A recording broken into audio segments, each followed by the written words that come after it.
What's up, YouTube? Eric here. Just want to bring a real talk. I'm going to talk through some earnings reports this week. There's two that I'm really looking at, especially Tesla.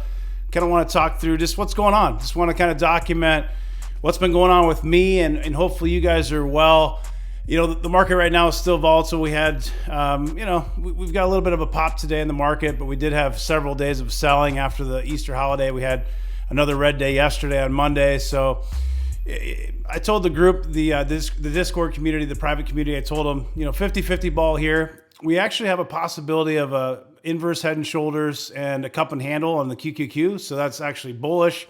But you look at the macroeconomics and the fundamentals, the backdrop is really pretty bearish. I mean, there's talks everywhere about possible recession, about interest rates. Mortgage rates are above 5% now and predicted to go even higher, which is going to cause, all kinds of trickle-down effects, rents going up, less disposable income, the consumer, weakens, and the whole economy can weaken. The wild card, of course, is you look at employment data. Unemployment's very good. Our unemployment's very low in the United States. The state I'm at is actually below 3%, and there's jobs posted everywhere. So it's a really interesting time. We've talked about this before on the channel, but the pandemic really just brought an extra element of unknown. And we've never seen anything quite like what we're experiencing now. We've seen things like it in the past. We've seen, 2008, 2009.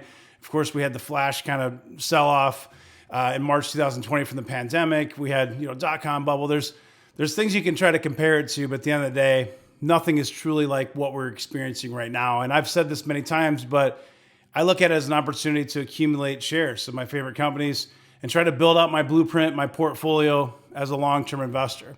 I've been doing platinum calls for the community, the private community, about 200 platinum calls this month in April.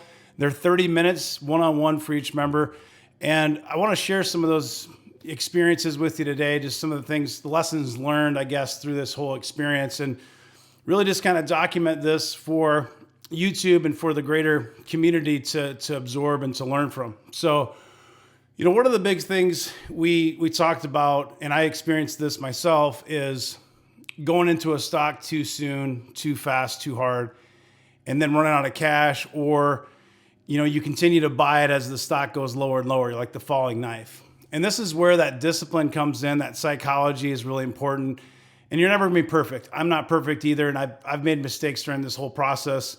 But when you think about, like, you say a stock that you really like and you start buying it, let's just use UiPath as an example. Say it goes to $90 after the IPO, and you think you're being patient, you think you're being diligent, and you wait for it to come back to 50, and you think, oh wow, it's come back a lot. It's expensive, but so are all these enterprise SaaS companies. When I look at robotic process automation, it's the future.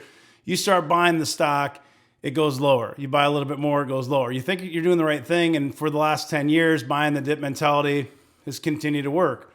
Well, if you did that and you filled out a position, it kept dropping and dropping and dropping. It actually broke $20. And now you sit there and go, do I keep throwing money at this? What do I do? Do I sell for a loss? What do I do? And it comes down to your conviction, and it comes down to, really being disciplined, because it's easy to continue to throw cash at these type of stocks and really hurt yourself. I talked to one person, I won't mention the person's name, completely anonymous, but this person was invested in a biotech company. I won't even name the company because it might expose who it is. And he started investing in it the same way as the example I just gave, and it kept going lower and lower and lower. Ended up being, it's now 18% of his portfolio, and he's underwater. Now, 18%, if you follow me, that's, in my opinion, that's not a great spot to be in. I generally, for me, I like to have less concentration. Some people like more, but this is in his spec basket. The whole spec basket shouldn't be more than 5 to 10%. And he's got something like 18% just in, one stock. And so you look at that and say, well, what can we learn from that? What can you learn from that, from his mistake? And I've made mistakes like this too. I've been investing for almost 25 years. And I shared with him the very first stock I ever bought, guys. I'm very transparent. I've said this in many other broadcasts during my podcast. I've said it in the private community as well. The very first stock I bought was a biotech company. At the time, this was in the late 1990s. At the time, my rent was about $100 a month. I think it was $130 a month. I put $2,000 into one biotech stock. I didn't dollar cost average. I did no due diligence at all. And that stock within 6 to 8 months went to zero. It was an E-Trade account. They sent me a check for 16 cents and said basically, at that time you had to have a minimum account balance, and they closed it down. And at that time it was pretty rare to even have, late 1990s, E-Trade was one of the first to start doing it. So you think about that, you get this check for 16 cents. I actually paused right there because I was curious to know when E-Trade actually was founded. Because you think about when was E-Trade even founded? According to this, 1982, Palo Alto, California. That seems like really, really early, right? So anyways, E-Trade was one of those. There were several others that you could buy online, but it did cost you to buy. It wasn't free, free commissions like it is now with, most brokerages. Robinhood really kind of changed the game when it comes to that. But anyway, so this first stock I bought was a biotech. It went to zero. E-Trade sends me a check for 16 cents. And that was my first experience in investing. Some of you watching this might be experiencing something like that. You might have bought a meme stock or a SPAC or a spec stock that just got hammered. Maybe it didn't go to zero yet, but you might be down 80% wondering, what to do.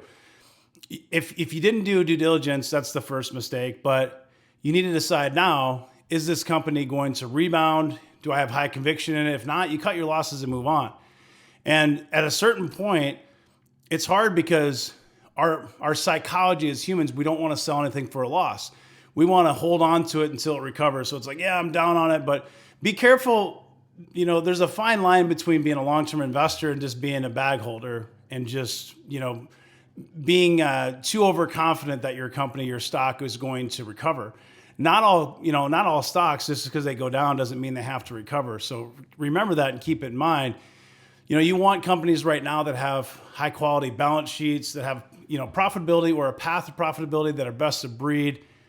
If you do some research, you do some analysis on some of your stocks and they don't fit these criteria, you have to make that hard choice of, do I just, hold the stock or do I sell it? And even more importantly, you have to make that decision before it gets to this point. Because if you did that ahead of time, you might have saved an additional loss. You might have sold it at a 40% loss, but it went down another 40%, And so it's tough because, there are stocks that I own that are red, but I still have conviction in those companies.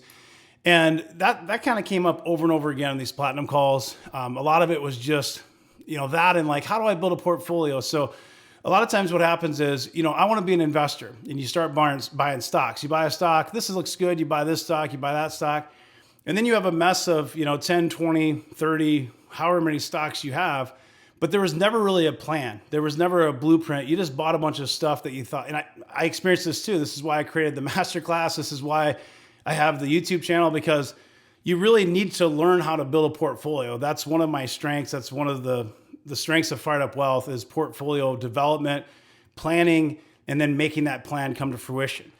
So we have a whole video series that shows you how to make a portfolio, a growth portfolio specifically from scratch. And there's different portfolios. So in the community, we talk about, medium risk. We talk about early retirement. Those portfolios are different. But when you first start, what most people do is they create an account and they start buying stocks. What you should do is you should actually create a blueprint of what you want to own and what that looks like. So it's like a house. When you build a house, you build a blueprint to say, this is what we want this house to look like when we're done. These are the materials that we need and exactly where these materials need to go to build that house. Your portfolio is like a blueprint of a house. You have your ETFs and your dividend stocks, and it might be a low percentage, but you need to have some kind of foundation to build off of. And then from that foundation, you're building your growth stocks and your spec stocks. And I always use the analogy blue curtains might be a flashy, spec stock or a growth stock or what have you. But, the things that can change within a house, like you might get a spec stock that could be a 10 bagger or it could go to zero, but it's not an important piece of the house. Like if those blinds get changed or if those blinds, disappear, you still have the foundation of the house, if that makes sense. So your ETFs, your dividend stocks. And so a lot of us, including myself, when we start, we don't really have a plan. We don't have a plan. We don't have a blueprint. We just start buying stocks. And that seems fine when the market's going up every day. But as soon as that market starts going the other direction, then it's like, oh, wait a minute. Why did I do that? Why did I buy this? And here's the mistake that a lot of people make at this point, and a lot of the calls that I've had, this was the discussion. Well, I've got a lot of growth in spec, and I really need to build out my ETFs. So I'm going to start buying S&P 500 and DGI stocks now.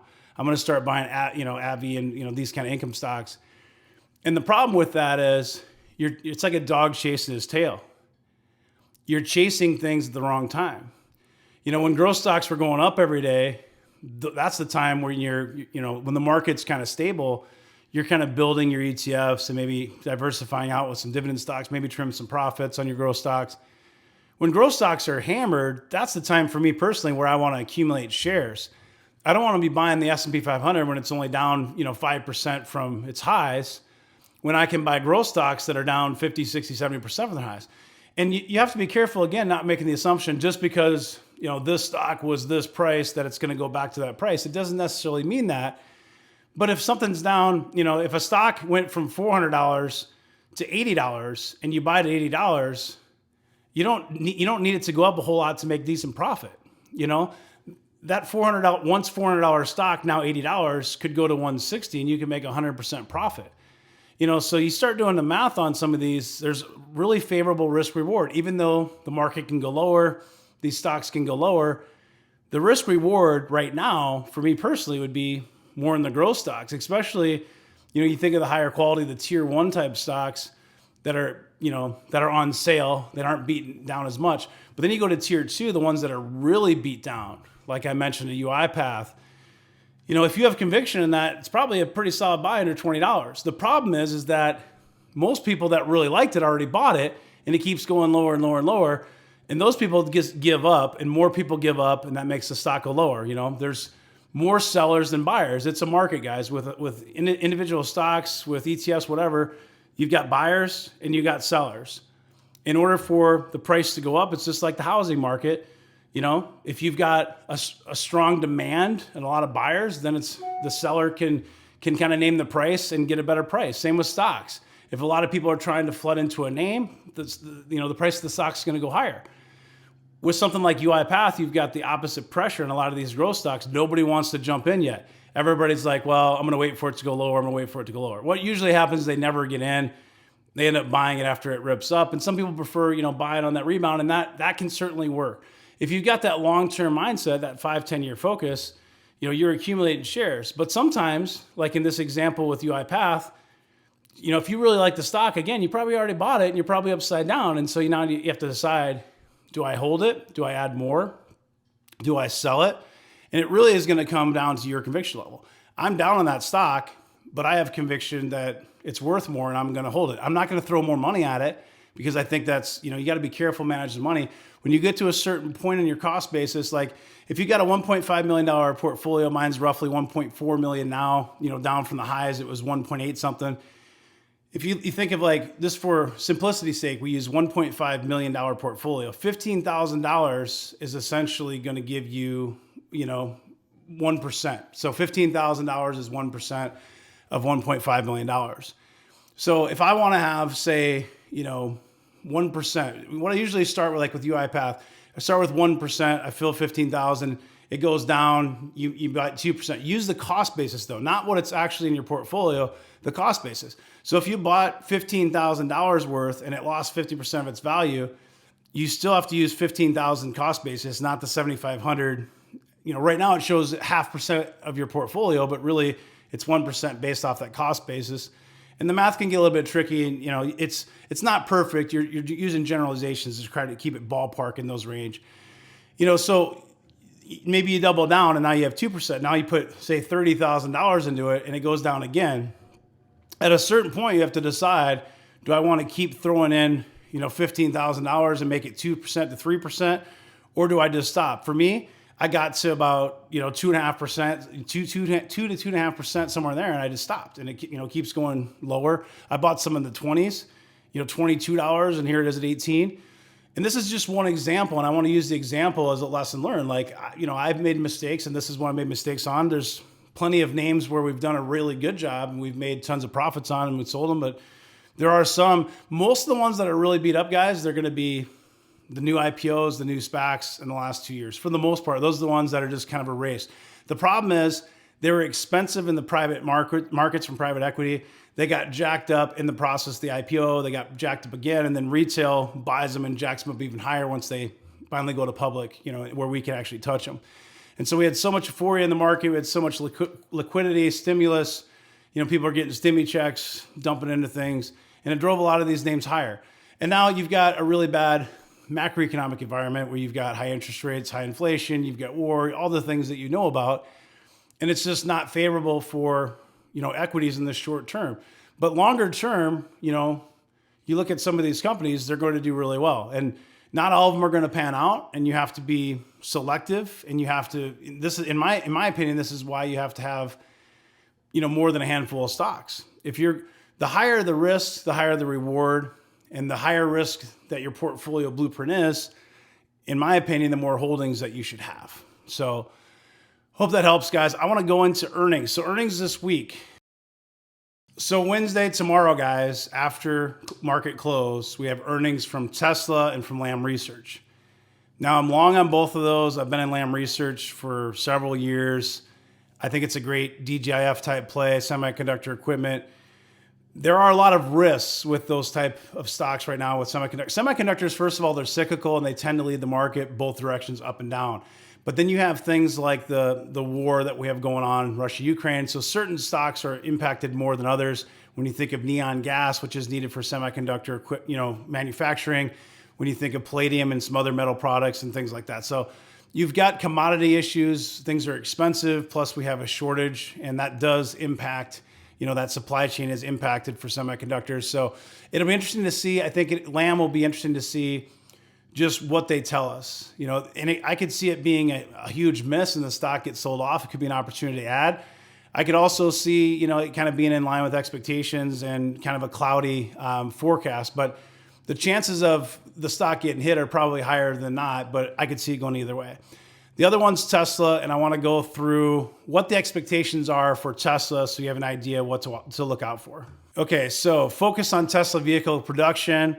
So analyst estimates, they estimate adjusted EPS of $2.31 versus 93 cents in Q1 FY 2021. So nice big jump there. The number of vehicles produced by Tesla reported earlier this month rose at a rapid pace year over year. I'll show you those numbers in a second. So if I look at the numbers on this, key stats here, so this is Q1. We're going to look at year over year comparisons. So we're comparing Q1 FY 2021 to Q1 FY 2022. So 12 months.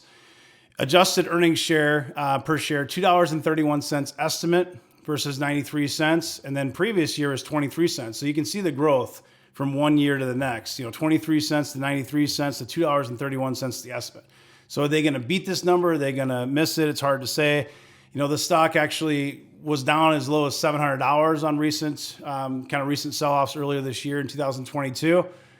And it seems like it has that stickiness where it wants to hold somewhere $1,000 a share. If it gets down in the 700s, in my opinion, it's a good, long-term opportunity. You can argue that the stock's expensive, but, a lot of people try to tell me, hey, Tesla is one of those that you can't, it's too expensive. You can't justify it. You say, well, what are you comparing it to? Are you comparing it to a car company, or are you comparing it to a technology company? Most people that are bearish, they will tell you that, hey, the market cap is more than all these other companies combined. It doesn't make any sense. The bears will tell you that you think of like FSD, $299 a month per user. That's for autonomous, right? So when you get fully autonomous rolled out, so you're talking about $300 per person per month, plus the price of the car, plus other services they offer, plus you're gonna have to change the battery every so often. That's, Tesla kind of has its own end to end, it's vertically integrated, and they don't have to advertise. They've got the cult following. The big thing that people miss is that it's really an AI company, and they have years and years of data of doing this with artificial intelligence, and they have the ability to actually be more of almost like a software as a service type company, where they could sell these rights for the autonomous driving to other car companies. So like a Ford, a GM, et cetera, could actually lease the rights for their customers. I'm not saying that this is going to happen for sure. It's speculation, but this is where there's lots of excitement. And that's just one of the bull cases. There's tons of others when you think of how many cars they can sell and all the, but it's one of those stocks that's very divided. It's either you're a bull or a bear. But it'll be interesting to watch, and it's going to be tomorrow after earnings. So that'll be definitely on my radar. Revenue, look at this. It went from $6 billion to $10.4 billion to $17.9 billion. Vehicle production, this is the big one, guys. 102,672 in 2020 to 180,338 last year. And now recently, 305,407. Those numbers, that's pretty impressive growth. And they're opening more gigafactories. I certainly am not, the expert of all things Tesla. We do have some great due diligence in the community. Derek does a good job keeping us up to date. But I have done a lot of research on Tesla more than anything else in the EV space. I consider it an AI, artificial intelligence company. I consider it a top AI company. There's a handful that really stick out, and this is one of them for publicly traded companies. So I'll be watching that one, guys. And this is just a quick real talk / update. There's going to be plenty more earnings reports coming after this week, and there's others that I didn't talk about. So definitely check out. You can go on Earnings Whispers and check out the different earnings reports coming up. All the big tech earnings, all of your favorite companies are going to be reporting in the next couple of weeks. So this is like the Super Bowl of earnings. We have it every quarter. Here we are. We start out with the banks last week. Now we're starting to get into these tech companies like Tesla, Lam Research, a few others, and then more and more each week. So several weeks, it's going to be really exciting. And, definitely join us in the private community. We like to follow these earnings and talk about them in Discord and things like that. So check out Patreon, Fired Up Wealth, if you haven't already, guys. You can also check out a new video I just dropped. It's Tremendous 12, and it's the 12 stocks that I think could be 10x stocks from right here over the next 10 years. You can check that out. If you join Patreon any tier, it's included, or you can check it out on Gumroad and you can rent it there. But I appreciate your time and attention, guys. Hope you have a great rest of your day. Take care.